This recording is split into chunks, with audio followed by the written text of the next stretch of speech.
नमस्कार, शाम के 7 बजने को हैं। आप देख रहे हैं देश तक। आपके साथ मैं हूं चित्रा त्रिपाठी। बड़ी और दुखद खबर के साथ इस बुलेटिन की शुरुआत हम करने जा रहे हैं। बिहार से ये खबर है जहां पर टूटा है कुदरत का कहर। बिहार के 23 जिलों में आंधी, बारिश और बिजली गिरने से 83 लोगों की मौत हो गई है। बिहार के गोपालगंज में सबसे ज्यादा 13 लोगों ने दम तोड़ा है। मधुबनी में 8 और सिवान में 6 लोगों की बिजली गिरने से जान गई है। सिर्फ बिहार ही नहीं, उत्तर प्रदेश में भी बारिश और बिजली गिरने से 9 लोगों की जान चली गई है। बिहार के कई जिलों में गुरुवार को बारिश आफत बनकर बरसी है। तेज बारिश और हवा के साथ आकाशीय बिजली का कहर, जिसके कारण 83 लोगों की जिंदगी चली गई है। आकाशीय बिजली की चपेट में आने से कई लोग गंभीर रूप से जख्मी भी हैं। अलग अलग हिस्सों की हम तस्वीरें आपको दिखा रहे हैं। परिवार वालों के ऊपर इस वक्त क्या गुजर रही होगी जिन्होंने अपनों को खोया है, इस बात को आप आसानी से समझ सकते हैं। उत्तर बिहार सहित कई जिलों में अभी भी लगातार बारिश हो रही है। आपको बताते चले, मौसम विभाग ने पहले ही गुरुवार और शुक्रवार को मूसलाधार बारिश का अलर्ट जारी किया था, लेकिन इन सब के बीच आकाशीय बिजली गिरने के कारण 83 लोगों ने दम तोड़ दिया है। वहीं यूपी के देवरिया और बाराबंकी में भी 9 लोगों की जान जाने की खबर सामने आई है। ये तस्वीरें हम आपको दिखा रहे हैं। बिहार की अफरा तफरी का आलम वहां पर, और जो पार्थिव शरीर हैं यकीनन बेहद दुखद अपने आप में बिहार के लोगों के लिए। आपको बताते चलें, अररिया, किशनगंज जिले को बकायदा मौसम विभाग की ओर से रेड जोन में, और पूर्वी चंपारण, पश्चिमी चंपारण, गोपालगंज, सिवान, सारण, मधुबनी, ये तमाम वो जिले हैं जिनको ऑरेंज जोन में रखा गया था। जिस तरह की परिस्थिति कुदरत के कहर को देखते हुए बन रही थी और लगातार बारिश, उसके बाद आकाशीय बिजली गिरने से 83 लोगों की जान चली गई है। भागलपुर, मुजफ्फरपुर, समस्तीपुर और बाराबंकी की ये तस्वीरें हम आपको दिखा रहे हैं। इन तस्वीरों के जरिए ही आप अंदाजा लगा सकते हैं कि इस वक्त न सिर्फ बिहार में 83 लोगों की जान गई है, बल्कि उत्तर प्रदेश में भी प्रकृति के प्रकोप ने कई लोगों की जान ले ली है। यूपी में 9 लोगों की मौत हो गई है इस आकाशीय बिजली के गिरने से। गोपालगंज 13 लोगों की गोपालगंज में जान चली गई बिहार के, जबकि भागलपुर, मुजफ्फरपुर, समस्तीपुर की तस्वीरें भी आपके सामने हैं। नवादा में और मधुबनी में 8 लोगों की जान चली गई है। कई लोगों के बुरी तरह से झुलसने की भी खबर सामने आई है। यहाँ पर पूरा आंकड़ा जो अपने आप में बेहद दुखद है, हम आपको दिखा रहे हैं। गोपालगंज में 13, पूर्वी चंपारण में 5, सिवान में 6, दरभंगा में 5 लोगों की, बांका में 5 लोगों की, भागलपुर में 6 लोगों की जान चली गई। अलग अलग हिस्सों से इस तरह की बेहद दुखद और परेशान करने वाली खबर सामने आई है। सुजीत झा हमारे संवाददाता पटना से और ज्यादा जानकारी के साथ जुड़ चुके हैं। सुजीत, अपने आप में बेहद दुखद, परिवार के ऊपर इस वक्त दुखों का पहाड़ टूट पड़ा है। जैसी की तस्वीरें हमारे दर्शक देख रहे हैं, 83 लोगों की जान चली गई इस आपदा के कारण, आकाशीय बिजली के कारण बिहार के अलग अलग हिस्सों में। बिल्कुल चित्रा, काफी दुखद खबर है ये बिहार के लिए। खासतौर पर आप देखें तो 83 लोग केवल आकाशीय बिजली गिरने से, लोग खेतों में काम कर रहे थे, अपने घरों में थे, और उस दौरान इस तरह से अचानक से बिजली गिरने से 83 लोगों की मौत हो गई, और सबसे ज्यादा मौत गोपालगंज में हुई है। हालांकि किसी को भी अंदाजा नहीं था कि इस तरीके का मंजर देखने को मिलेगा। जैसे जैसे दिन बीतता गया और मृतकों की संख्या बढ़ती गई, तो ये हम कह सकते हैं कि 38 जिले हैं बिहार के, उसमें 23 जिलों में ये विपत्ति गिरी है, आफत गिरी है बिजली, आकाशीय बिजली की वजह से, और जिसकी वजह से इतने लोग की मौत हो गई है। हम ये बता दें कि कोरोना जो पिछले 3 महीने से कोरोना का जो चल रहा है, उसमें अभी तक 55 लोगों की मौत हुई है बिहार में, लेकिन एक दिन में आकाशीय बिजली से 83 लोगों की मौत हो जाती है। आप इसे समझ सकते हैं कि कितना गंभीर मामला है। लेकिन सबसे बड़ी बात और सबसे ये खतरनाक बात ये है कि अगला 2-3 दिन का जो समय है वो काफी भारी है बिहार के लिए, खासतौर पर उत्तर बिहार के लिए, क्योंकि रेड अलर्ट कई जिलों में जारी किया गया है और मूसलाधार बारिश होनी है।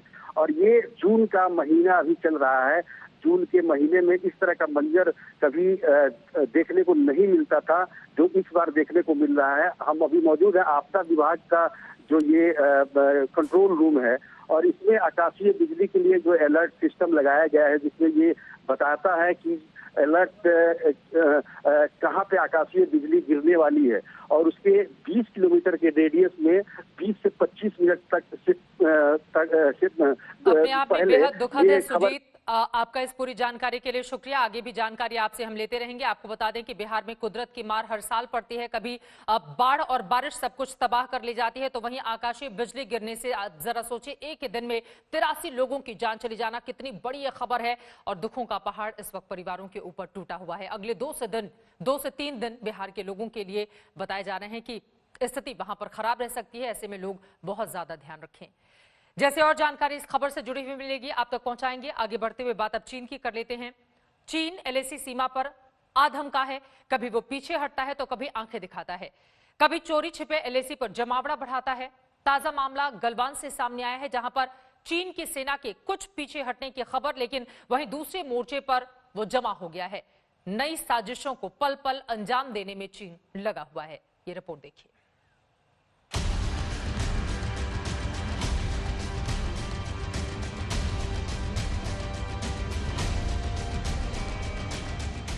चीन की कथनी और करनी कभी एक नहीं रहती। वो बोलता कुछ है, करता कुछ है। एक तरफ उसके जनरल एलएसी पर शांति की कोशिशों में शामिल होते हैं, वहीं दूसरी तरफ वो चुपके से फौजी जमावड़ा बढ़ाता हुआ नजर आता है। अच्छी खबर यह है कि गलवान घाटी, जहां हाल ही में ताजा झड़प हुई थी, वहां से चीन की पीपुल्स लिबरेशन आर्मी करीब 1 किलोमीटर पीछे हटती नजर आई है। सूत्रों के मुताबिक लेफ्टिनेंट जनरल स्तर की बैठक में इसका खाका खींचा गया था। गलवान घाटी से आई प्रारंभिक जानकारी के मुताबिक चीन ने अपने अतिरिक्त सैन्य बलों की संख्या और गाड़ियों में कुछ कमी की है। कुछ सैनिकों और गाड़ियों को लगभग 1 किलोमीटर पीछे किया है। सेना अब मानव रहित टोही विमान और अपने सैनिकों के जरिए इस बात की पुष्टि करने का प्रयास कर रही है, क्योंकि प्रश्न यही, क्या चीन पर भारत भरोसा कर सकता है? लेकिन हर बार धोखा देने वाले चीन पर भरोसा कैसे करें, वो भी तब जब चीन की नई चालबाजी का सबूत सामने आ गया है। सूत्रों के मुताबिक दौलत बेग और देपसांग के पास एलएसी की उस तरफ चीन ने अपनी फौज की तादाद बढ़ा दी है। दौलत बेग से 23 किलोमीटर और देपसांग से 21 किलोमीटर दूर ये नई तैनाती पकड़ी गई है। उसके फौजी दस्ते ने पेट्रोलिंग पॉइंट 10 और 13 के बीच भारतीय जवानों की गश्त में बाधा डालने की कोशिश की है। इसके अलावा चीनी सेना ने PP-15, PP-17 और PP-17A के पास भारी फौजी वाहन और तोपखाने की तैनाती की है। सवाल उठता है कि चीन के इस नए मोर्चे का मतलब क्या है। सूत्रों के मुताबिक चीन की नजर काराकोरम दर्रे पर लगी है। काराकोरम में घुसपैठ कर चीन भारत के लिए बड़ी परेशानी खड़ी कर सकता है। भारतीय सेना को यह बात साफ हो गई है कि चीनी सेना की कथनी और करनी में जमीन आसमान का फर्क है। सेना प्रमुख जनरल मनोज मुकुंद नरवणे के लेह दौरे के बाद चीनी सेना गलवान के कुछ इलाकों में अपनी कुछ टुकड़ियों को पीछे हटने की बात कर रही है, जबकि दूसरी तरफ दौलत बेग ओल्ड इलाके में चीनी सेना अपनी तैनाती को और मजबूत बना रही है। ऐसे में भारतीय सेना चीन के खिलाफ किसी भी मोर्चे पर अपनी सैन्य तैयारियों में कोई कोर कसर नहीं छोड़ना चाहती। अब एलएसी पर एक और इलाका पेंगोंग झील की बात करें तो वहां सैटेलाइट की नई तस्वीर में चीन की सैन्य तैयारियों के सबूत सामने आ रहे हैं। ये तस्वीर 23 जून को ली गई है। इसमें फिंगर 4 से फिंगर 6 के बीच चीन की तैयारी दिख रही है। सैटेलाइट तस्वीर में कुल 12 पोस्ट नजर आए हैं। 4 पोस्ट फिंगर 4 यानी भारतीय सेना की तैनाती के बिल्कुल पास है। वहीं 4 चीनी पोस्ट सपोर्ट लाइन के पीछे दिख रहे हैं। लेकिन भारत चुप बैठा हुआ नहीं है। पूरे एलएसी पर भारतीय फौज की तैनाती की गई है।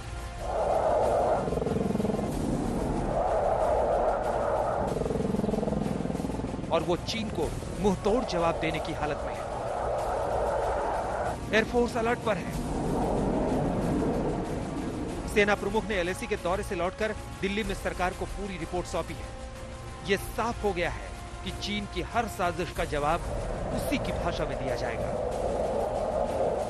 लेह से श्वेता सिंह के साथ मंजीत नेगी, दिल्ली आज तक। एक तरफ सरहद पर चीन से तकरार चल रही है, वहीं दूसरी ओर सियासी वार पलटवार का दौर भी जारी है। कांग्रेस ने मोदी सरकार के खिलाफ मोर्चा खोल दिया है। कांग्रेस ने शी जिनपिंग की मेजबानी के मसले पर सरकार को जमकर घेरा।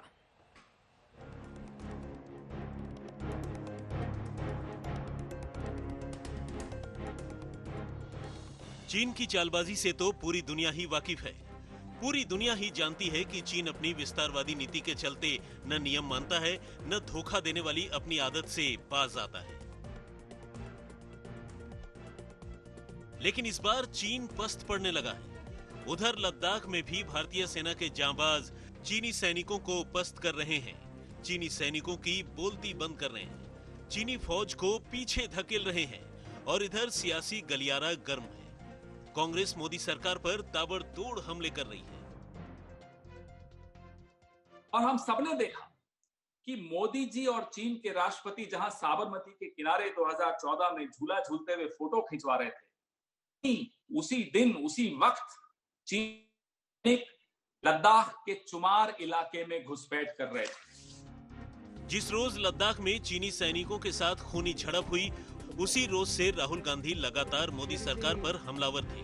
लेकिन जैसे जैसे समय बीत रहा है, वैसे वैसे ये हमले और ज्यादा तेज होते जा रहे हैं। हमें डराने की, धमकाने की कोशिश चीनी के लाल फौज कर रहे हैं, लेकिन हम डरने वाला नहीं है, हम खदरने वाला है। इन्हीं लोगों को खदरना चाहिए। जिस भाषा में वो बात समझते हैं, उस भाषा में उनसे बात करना चाहिए। हमारे जो शस्त्रागार हैं, हिंदुस्तान की शस्त्रागार में अंडे सेने के लिए जगह नहीं है। कांग्रेस लगातार मांग कर रही है कि अभी चीन से कैसी बातचीत चल रही है और लद्दाख में हालात कैसे हैं, ये प्रधानमंत्री नरेंद्र मोदी को, विपक्ष को साफ साफ बताना चाहिए। कांग्रेस के तीखे हमलों के जवाब में बीजेपी ने पलटवार किया। कांग्रेस पार्टी जवाब दे कि चीन के साथ इतना प्रेम क्यों बढ़ गया था कि पार्टी के साथ एमओयू हो रहा है, राजीव गांधी फाउंडेशन को चाइनीज एम्बेसी पैसे दे रही है और आपके द्वारा इंडो चाइना की एक स्पेशल स्टडी की जा रही है। तो सियासत जोरदार है और ये सियासत तब तक उफान मारेगी जब तक चीन का मसला ठंडा नहीं पड़ जाता। दिल्ली से आनंद पटेल के साथ आज तक ब्यूरो। चीन को लेकर एक और सियासत जारी है तो वहीं दूसरी तरफ चीन के खिलाफ पूरे देश में आक्रोश है। लोग चीनी सामानों का बहिष्कार कर रहे हैं। इस विरोध के बीच दिल्ली के होटल एसोसिएशन ने तय किया है कि दिल्ली के किसी भी होटल में चीनी नागरिकों को कमरा किराए पर नहीं दिया जाएगा।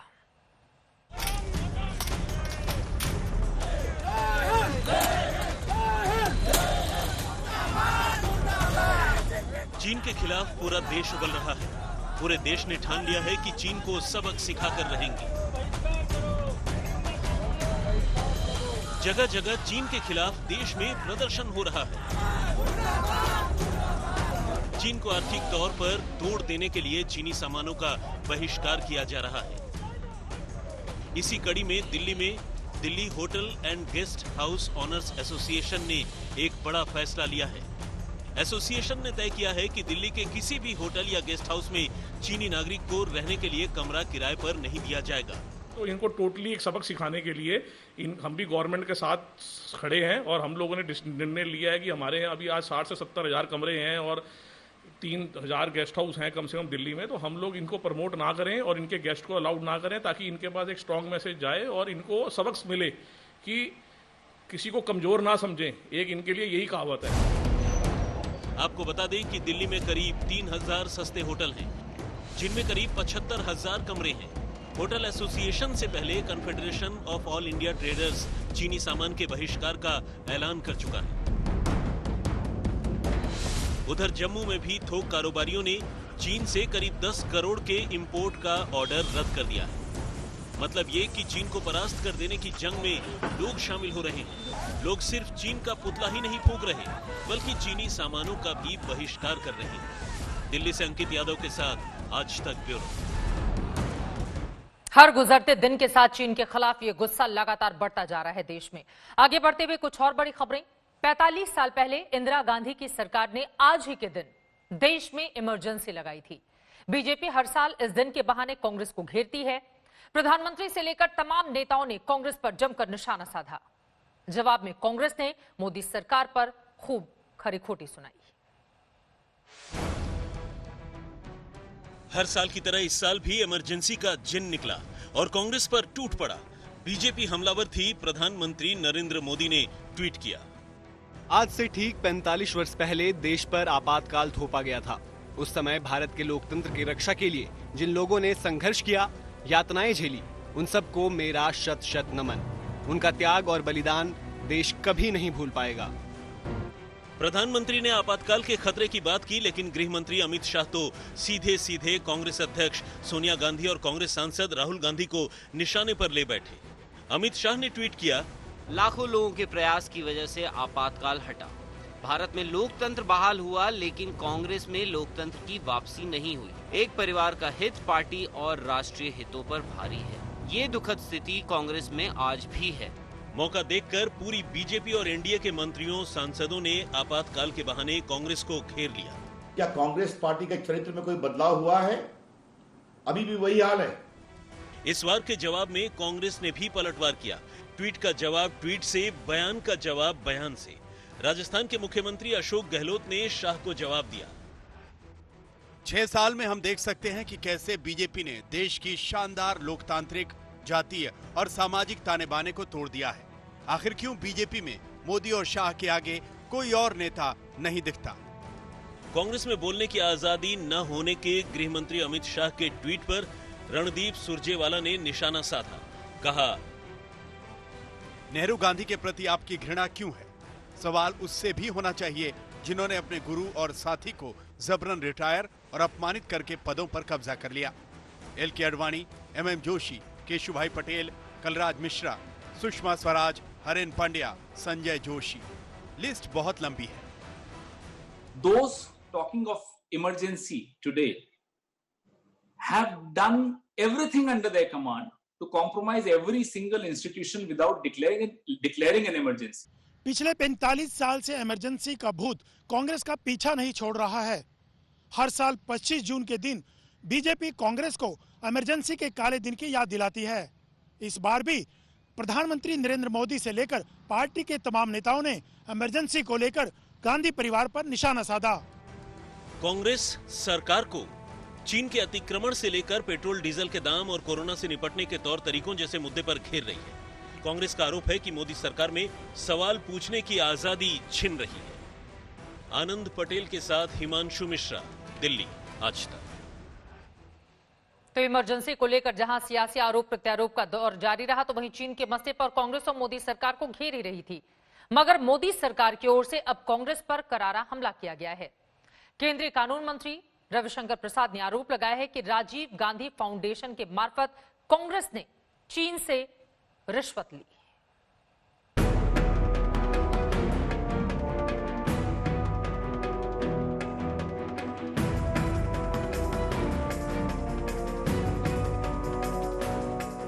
कांग्रेस पार्टी जवाब दे कि चीन के साथ इतना प्रेम क्यों उमड़ गया था कि पार्टी के साथ एमओयू हो रहा है। राजीव गांधी फाउंडेशन को चाइनीज एम्बेसी पैसे दे रही है। एक समय कांग्रेस के राज में इतनी बड़ी जमीन दे दिया चीन को। कांग्रेस पर मोदी सरकार के कानून मंत्री का ये करारा हमला है। एक तरफ कांग्रेस चीन के मसले पर सरकार को घेरने की कोशिश में लगी है, तो दूसरी तरफ सरकार की ओर से कांग्रेस पर तीखे हमले शुरू हो गए। 2008 में कांग्रेस पार्टी ने एक एमओयू किया चाइनीज कम्युनिस्ट पार्टी के साथ, जिसके साइनिंग में राहुल गांधी स्वयं साइन कर रहे हैं चाइना की कम्युनिस्ट पार्टी के प्रतिनिधि के साथ, और पीछे सोनिया जी खड़ी हैं और अभी वहां के राष्ट्रपति प्रेसिडेंट शी भी खड़े हैं जो उनके जनरल सेक्रेटरी थे। अभी तक कांग्रेस पार्टी ने यह नहीं बताया कि पार्टी टू पार्टी ये रिश्ता क्यों बना। रविशंकर प्रसाद राजीव गांधी फाउंडेशन के बहाने कांग्रेस पर बड़े आरोप लगाते रहे। कांग्रेस पार्टी बताए कि अपने समय में उन्होंने 10 साल के मनमोहन सिंह के शासनकाल में और कितने दुनिया की पॉलिटिकल पार्टी के साथ इस तरह का एमओयू किया था। ये राजीव गांधी फाउंडेशन का पार्टनर ऑर्गेनाइजेशंस एंड डोनर्स की सूची है 2005-6 की. It is their own document which clearly shows that among the list of donors, the embassy of the People's Republic of China is mentioned. Why? क्या जरूरत पड़ी थी? रविशंकर प्रसाद कांग्रेस पर सवालों की बौछार कर रहे थे. वो पूछ रहे थे कि कांग्रेस के शासनकाल में 33 गुना व्यापार घाटा बढ़ा. उन्होंने सवाल किया कि 1977 foreign contribution and relation act, जिसके तहत कोई राजनीतिक दल, कोई संगठन विदेशी दान बिना सरकार को जानकारी दिए नहीं ले सकता, तो फिर कांग्रेस बताए कि क्या उसने किसी सरकार से इसकी इजाजत ली थी. कानून मंत्री ने सवाल दागा कि आखिर चीन और कांग्रेस के बीच क्या पक रहा है. चीन के प्रति कांग्रेस का प्यार क्यों बढ़ रहा है. इन तीखे सवालों का कांग्रेस की ओर से जवाब दिया गया कि बीजेपी जो कह रही है वो राष्ट्र धर्म के विरुद्ध है. ऐसे आरोप लगाकर सरकार चीन के मसले से ध्यान भटकाना चाहती है. चीन दुस्साहस कर दोबारा भारत की सीमा पर कब्जा कर रहा है और सरकार आंखें मूंदे केवल और केवल विपक्ष पर हमले में व्यस्त है और हर मामले को भटकाने का प्रयास किया जा रहा है. चीन के मसले पर कांग्रेस लगातार मोदी सरकार को घेर रही है. जाहिर सी बात है, सरकार की ओर से अब करारा पलटवार किया गया है. सवाल के जवाब में सवाल पूछा गया है. दिल्ली से हिमांशु मिश्रा के साथ आज तक ब्यूरो. इस वक्त की बड़ी खबर आपको देते हैं. आतंकवाद के मसले पर पाकिस्तान का चाल, चरित्र और चेहरा क्या है, एक बार फिर से दुनिया के सामने आ गया है. आतंकवाद के खात्मे को लेकर पाकिस्तान का रुख दुनिया देख रही है, लेकिन आपको बता दें, इमरान खान ने ओसामा बिन लादेन को शहीद कहा है. अलकायदा सरगना और खूंखार आतंकवादी ओसामा बिन लादेन को संसद में शहीद करार दिया है. और इतना ही नहीं, खान ने यह भी कहा कि पाकिस्तान को आतंकवाद के खिलाफ जंग में अमेरिका का साथ इसलिए नहीं देना चाहिए क्योंकि अमेरिकी फोर्सेज ने पाकिस्तान में घुसकर लादेन को शहीद कर दिया और पाकिस्तान को बताया भी नहीं. सुनिए इमरान खान को.